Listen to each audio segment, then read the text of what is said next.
What's going on, guys? This is Big Worm 380, and I'm back with another PUBG Xbox update. This is going to be a big one. There was some big news that came out of Gamescom yesterday, and in addition to the number 18 update that came out, it was on the test server last week, and they just released it early yesterday morning.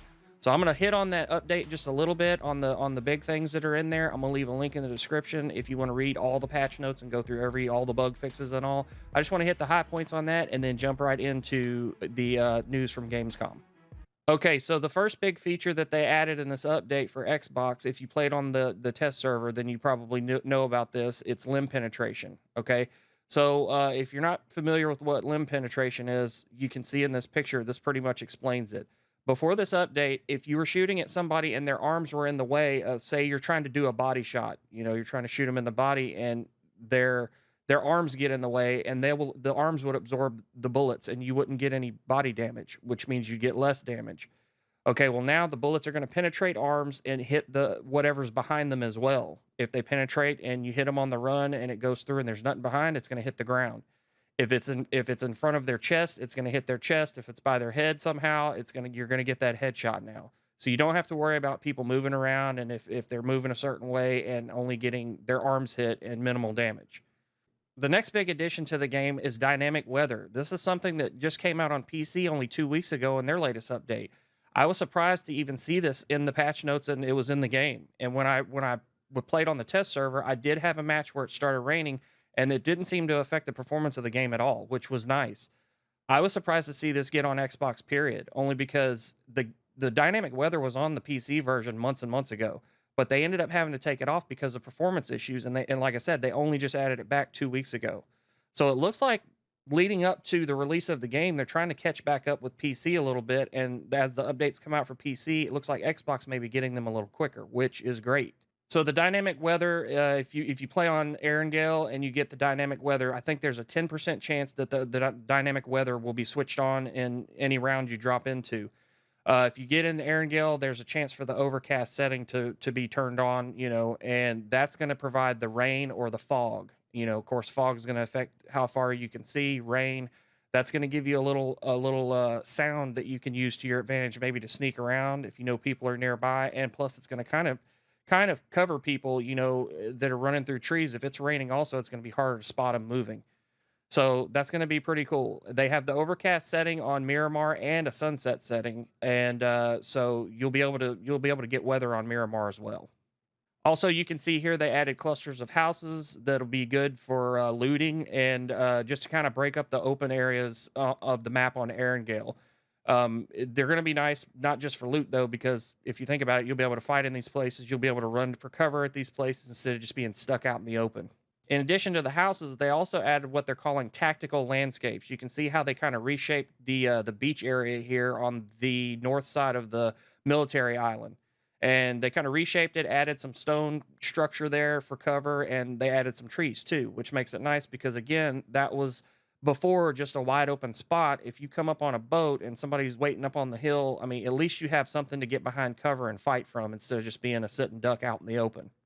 So that's pretty much all I'm going to cover as far as the update. I just wanted to go over the big additions to the game and make sure you guys knew about that.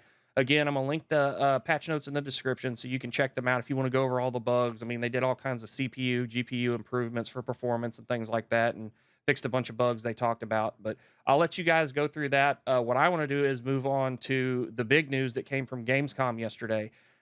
Bluehole announced that they are launching the game on Xbox One full release 1.0 September 4th. So not only it's not next month, like the end of next month, that's like in 2 weeks. So PUBG on Xbox is finally going to be actually released.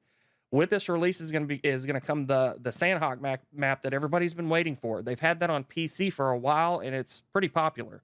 I've played it on PC. It is a different experience. It's still 100 players, but the size of the map is what makes it different. It's only a 4x4 map. That's half the size of Erangel or Miramar. So it's going to cause the rounds to be a lot faster paced. And I can tell you this, I hope they do it. I'm sure they will. I hope they do the loot like they did on PC, because you can't land in a bad spot on that map. You can land at a little cluster of 3 huts out in the jungle trees, and you will find some good weapons. And so They made that like that because it's being a smaller area with 100 people, you're going to run into people quicker and you need something to fight with. So that's going to be good. In addition to the Sandhawk map, they're also bringing war mode that you might have seen in videos or heard about that the PCs had. So war mode is basically a team deathmatch. You parachute in. There are respawns in this mode. If you get killed, you'll respawn. You'll have to parachute back in, and it's basically a point total that the teams are trying to get to. I think it was like 300 or 250 points. I can't remember. I've only played that a couple of times when they first had it out as an event. But that'll be something different. Something if you're getting kind of bored playing the regular battle royale mode, that'll be something else that you can just hop in there and get in there and start shooting people. They're also going to be introducing in-game currency to purchase items in games. I'm assuming they mean the loot crates and whatnot, um, or more stuff like that. They're going to have the event pass for Sandhawk, which is going to provide the players with missions to achieve, and that will unlock certain gear and cosmetics and things like that. Now, this isn't going to be any pay to win. This is just going to be weapon skins, I would assume, and clothes. It's not going to be any weapons that you can buy and, just spawn with or anything like that. PUBG's never been like that, and they're not going to do that. Which is a good thing. I don't like pay to win. So as it gets closer to the 1.0 release, in the next couple of weeks, they're going to be giving out more details on this. It's kind of vague the way they talk about it. So we'll have to wait and see exactly how all that's going to work. So again, guys, the game launches on September 4th. It will be available as a digital purchase on Xbox Live, or a retail disc version will be available.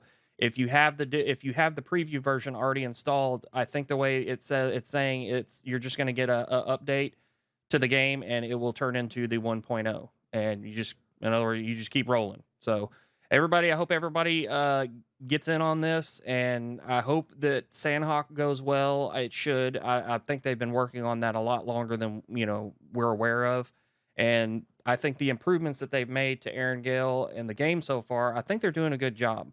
When they started the fixed PUBG program, it seemed a lot more like it catered to PC a lot more than it did the Xbox, because of the way they listed the bugs they were working on for each one. The PC version, if you looked under that tab, it had tons of bugs they were working on or acknowledged. The Xbox one, it had like 2 or 3. So it's kind of like, really? I mean, we know there's bugs in the game. They know there's bugs in the game. I think whoever was doing that list just maybe didn't get the list done, or whatever the case was, because this update that I just talked about has a lot of bug fixes, and they still have stuff moving forward. They're going to be working on netcode and desync and things like that, and just, trying to polish the game up even more to get ready for that 1.0 release. So anyway, guys, that's going to be it for this one. I hope you enjoyed the video. If you did, I will see you guys in the next one. Later.